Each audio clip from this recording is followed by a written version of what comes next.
生什么事啊？彤彤姐姐，那是因为今天下雨就不能出去玩了。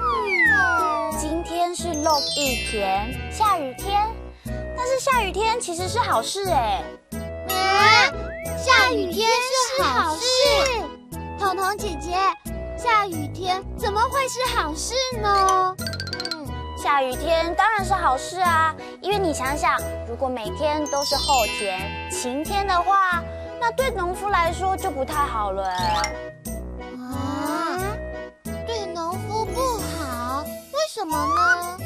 你看啊，要是每天都日头暗烂，太阳很大的话，那农夫就没有水可以灌溉，菜就会枯萎哎。没有下雨，菜就会枯萎啊！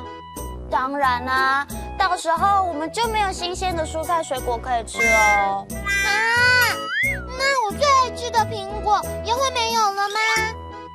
对呀，所以啊，其实落雨天是一件好事哦。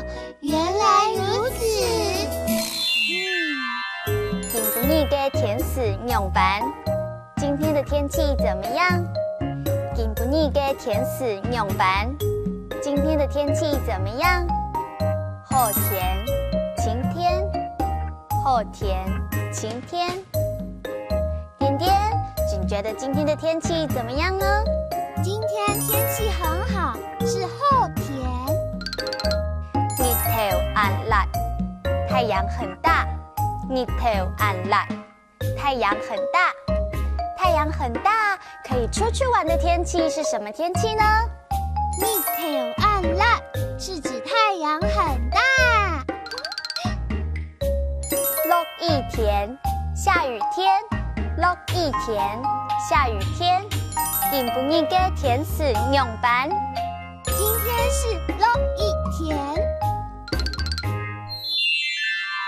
日頭暗辣，落雨天，後天。3句客家話，小朋友都學起來了嗎？阿克烏拉拉，我們下次再見嘍！張來了。